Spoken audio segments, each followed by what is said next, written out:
the shooter. Was that a D. Brown? They tried to do the D. Brown. Tribute to D. Brown. And then you saw him pump up the shoes. Yeah. Pumped them up.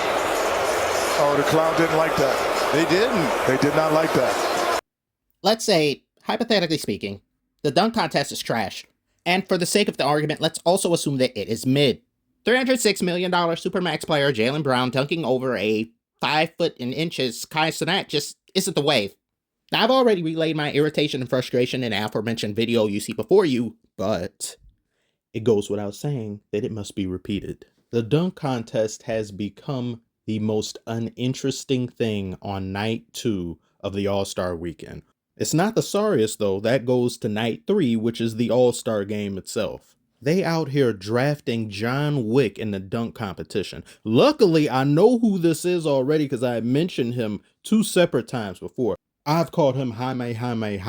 There are others that call him Juan Wick. He's a great fundamental complete player, but not somebody I would get for a dunk contest. I don't know if he volunteered himself or they got some randoms around the league and put their hand in a hat and said, okay, whoever gets this has to go do the dunk contest since no one wants to do it because they're soft. We don't want to get clowned on Twitter or X. We don't want to get ratioed. We don't want to get laughed at, get LMFAO'd and stuff because we botched a dunk. Oh my, woe is me. The coolest thing about the dunk contest was the court itself. This court is immaculate. This is beautiful. Utilize this more. Great. Everything else, every solitary thing else was bad or lackluster. The players assembled aren't dunk contest worthy. The sound of the broadcast of people talking was obscured by how loud the rest of the arena was. The camera angles weren't good.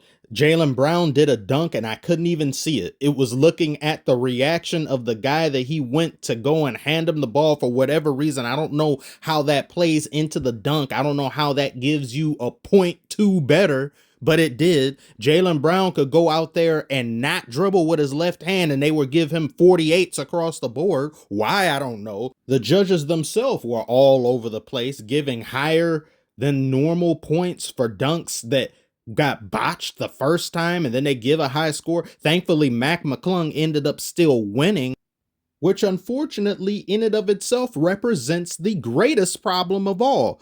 A G Leaguer is coming in here winning the dunk competition not once, but twice back to back because you Snuggle Brand Bears refuse to participate because hurt feelings on social media stop you? I don't know. Then we get these lame gimmicks over here. Oh, well, yeah, these are the shoes and brother. It's like, okay, yes, sentimentality. That's great and all. But they make it a part of the performance as if it somehow accentuates it when it does nothing. This isn't like Mike. The shoes don't make you better. I do have to give some kudos to Jaylen Brown because on top of being the most expensive player to ever play in the dunk contest, he's also somewhat of a star, which is another damn shame that it's been like, what, well over a decade or more since we last had a legitimate star in this competition? Even the rising stars and hopefuls who come into the NBA don't do it either. It's like they come into the league spoiled, which is yet another problem of just sports and like particularly when it comes to the NBA in general. But they come in here saying, well, others didn't have to do it, so why should I? When it's always been a passing of the torch type of motif. You go back, you see Vince Carter, you see Kobe, you see Jordan, you see Dominique Wilkins, you see all these people. All of those names known for high-flying dunks, known for athleticism.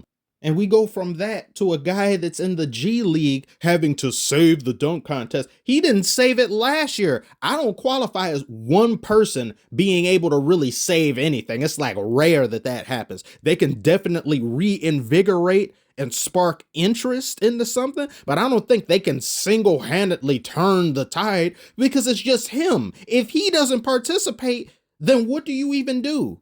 It's like Aaron Gordon and Zach LaVine in 2016. If one of them doesn't participate, that whole competition is just a wash, basically. Nobody else is competing with the both of them. In a separate, less soft timeline, we have Anthony Edwards, John Morant, and Zion Williamson in the dunk contest against each other. But no, Never. We can't have nice things ever. We can't get that. We can only dream of it. And if part of the reason why some of these players don't want to participate has anything to do with the judges, they need to, from now on, do a crowd meter, noise meter, or a cheer meter, so it can balance and offset the judges. So it's like the judges get half of the judging rights and then the audience does. So if the judges botch something badly, the audience can clean up their mistake.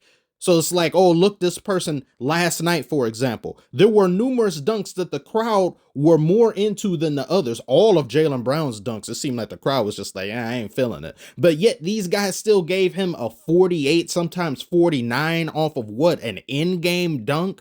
A dunk that probably, yeah, would have gotten you a 50 in 1981 or two. But you do that now, the standards have risen. The hype is much higher than what it was. And I don't want anyone watching this and saying, oh, who cares about All-Star Weekend? It doesn't matter. It's like, it doesn't matter now because they don't care. It used to back then. And it's a little microcosm of what's wrong with the entire league at times. Everything starts to not matter. The regular season doesn't matter. The dunk contest doesn't matter. The salaries and me asking for a trade after only being on a team for a year, that doesn't matter. At some point, when do you draw the line and say standards have fallen?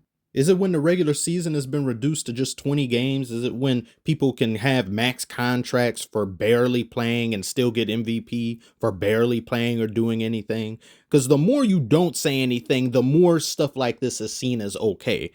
So you can't just look at the All-Star Weekend and say, well, it just doesn't matter. It just doesn't this and that. Nobody was saying this 8-10 years ago. It should matter, because the more people treat it as though it doesn't, we are going to get in uncharted territory. NBA All-Star Weekend 20 years from now will probably be NBA players playing 2K in the middle of the court while everyone watches. Maybe by then 2K won't be a gulag of mediocrity and nonsense.